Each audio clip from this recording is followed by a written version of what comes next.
Do you want to get paid for the mixing and mastering skills you have? Do you get paid already to do it, but you want to get more clients and more money?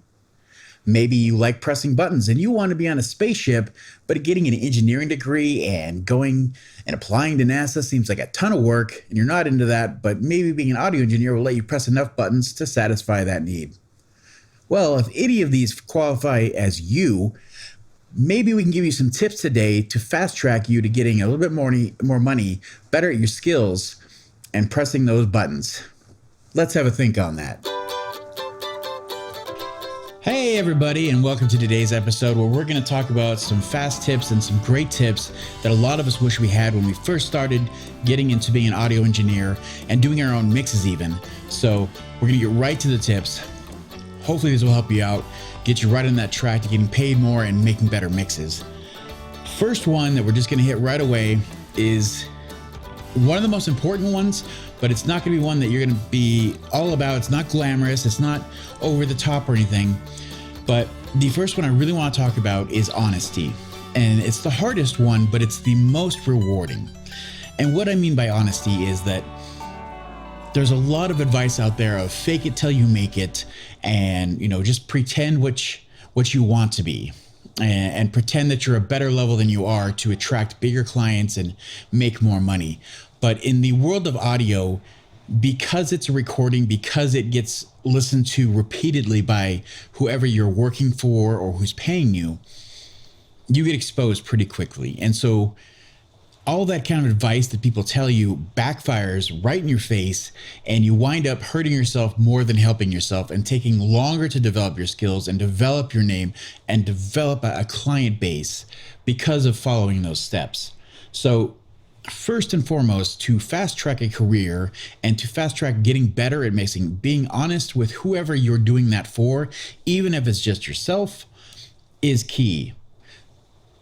A little deeper into that, when you first decide to take in a client, when you have that first sit down and talk about what's the project, what are you looking to get out of this, that's the time to be honest and just right away say, here's my skill level, here's my experience, here's what I've done, here's some references to some client work I've done before, or my own work, whatever it may be. And that way they know your level and they're not expecting more than you're able to do. That right there solves so many headaches and really can save you so much time. And in the end, you're trying to get a happy client that's going to pass on the word and tell everybody of your skills. And that takes time. But the more that you aren't hitting the step first and they walk away just either mediocrely satisfied and it was done, but they'll look for somebody better next time, or even they're unhappy and they're just going to pass that word along, but not say it to your face. Those things can really slow down a career, really slow down building up your own portfolio and getting your name out there. I know it's silly, but honesty is really the number one thing for a reason. Just be forthcoming with everything, your skill level, what you have, what you're about, what you want to achieve, and then you're going to save so much time. Number two is kind of along those lines, but it's seek feedback, but also / get paid. And let's get to the first part of that. So seeking feedback is really tough, and it's really easy just to cherry pick who you're going to ask. Like you can ask a significant other. They're going to tell you which they know, and they're a great point of view for an average listener. The most of the time, they don't have those kind of skills that you have or spend as much time, diving deep into what makes music, those kind of things. They're going to give you an honest listener's view of, yeah, I like this. Oh, there's too much. I can't hear the vocal's too loud. Is there bass on this? Those kind of things. They're great for that. And that should never be your main source of feedback. A really good thing to do is to have other people that you're in, community with. Either you're playing music with them, you have played music with them before, but you trust their opinion, and prefacing what you're going to ask them of them is how you get the right feedback. And we've talked about this before, but you really have to say, I need your feedback on this. I need you to be brutally honest, and then let them say what they're going to say. You can't let your ego get in there and say, you're wrong and this hurts, and it's going to hurt in the beginning because they're going to tell you where you're falling short, where your mixes aren't that great, why this song isn't appealing to them because of something you may have done or might not done. So keeping that in mind, it's really important to seek out people that are going to tell you the truth because it's the only way you're going to get better. Again, it's kind of a offshoot of honesty, but it's coming from a different direction. Now, the other part of this that I tacked on there is get paid. And what I mean by that is not go out and ask for, $10,000 for a mix because you deserve it and just start right there. What I'm talking about is there is no more honest feedback you're going to get than when somebody pays you money and they expect something certain in return. So again, if you did step number one and you were upfront and honest and you guys came to a fair agreement for either one of your first or your first 10 mixes, and you set a great level that's fair for everybody involved, that's when it's okay to start diving deep into, here's what I need to do. Here's where I'm going to get the mix. Here's where I want the level to be, using references to say, I want it to sound like this band or this release, those kind of things.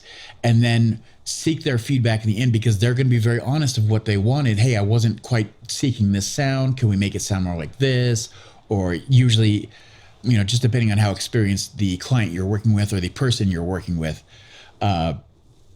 they'll be better at directing you in a way. But a lot of times it's not the case. You just have to learn how to read what they want and find a way to get to that same end result. But like I said, once there's money involved, you get much better feedback and much more honest feedback. And that's why I say get paid for what you do, but just be ready to take like $50 for a mix and a master.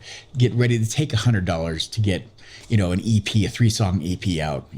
You got to start somewhere, but getting paid, whatever that number may be, is what you have to do in the beginning, just for you and for them. Let's move on to number three. And for number 3, we're going to talk about building your portfolio. So it's a great natural step from what we just said. We got into the, being honest, you're both on the same page. If it is, either you, a friend, whoever it is, you're on that same page. You're getting paid now. So, there's something in it for everybody. There's a monetary investment. This is when you start putting together your portfolio. Now, this portfolio you have, it doesn't matter what level you are, even if this is your first day, start putting it together, have it ready at a moment's notice, have it posted somewhere for everybody to hit, be it SoundCloud, your own website, somewhere where you can just reference, it's like your own walking business card. If you don't have this, you have a huge wall in the way of getting more clients, of attracting other people, and it's something that can really hinder a career and you not even know it, just because you've bought into this either word of mouth, it'll get out there and then we'll go that route, those kind of things. But you need to have a portfolio. And like I said, even if this is your first time and you haven't done anything, then you need to be recording your own music and getting ready to release it so that you can have your own portfolio. And if that's the case, you should have at least 3 to 5 songs of your own work so that you can reference, here's what I can do, here's how my music turned out. May I work on your music? I think your sound sounds similar to mine. Here's what I can do for you, and go that exact route. Make sure you're going from, hey, if I'm a folk artist and I make this amazing folk music and I'm releasing it sounds pretty good to me and to everybody that I've talked to, then you can sell that to other like-minded, either folk or, solo acoustic artists, things like that, because you have those skill sets and you can show them off. And then as you go further, maybe you start recording, you throw in a bass guitar and some extra lead guitar, those kind of things, and they're starting to sound good. So then you can attract a larger clientele with those songs.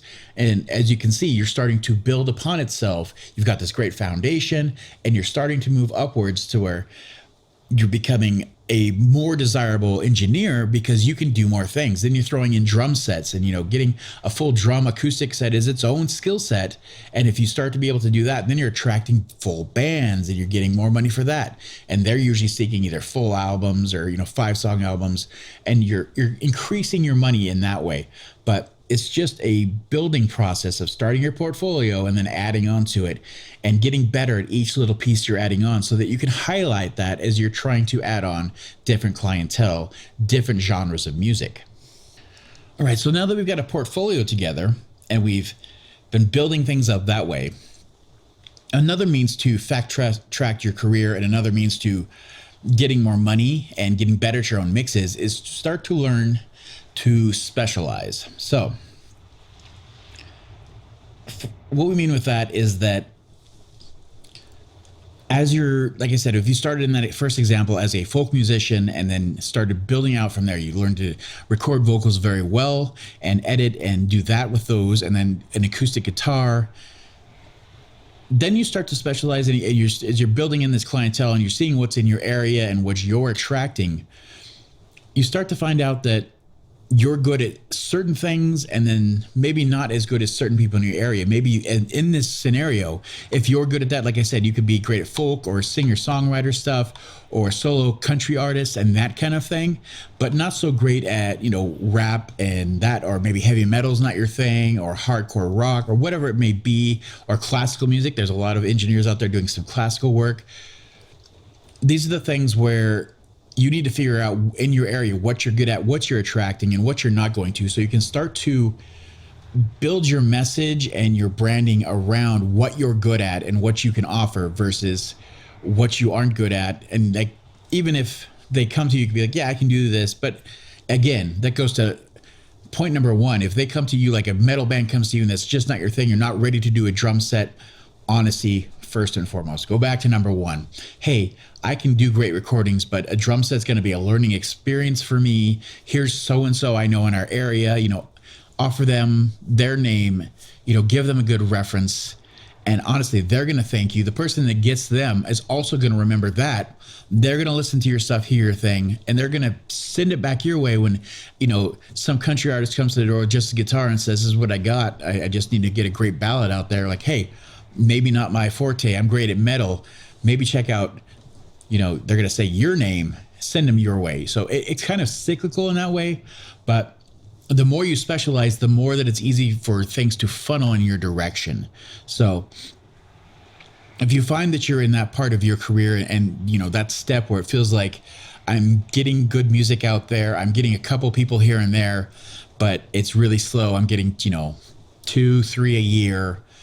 And I want to up the game. I want to do this full time. This is where you start to specialize, really figure out what you're good at.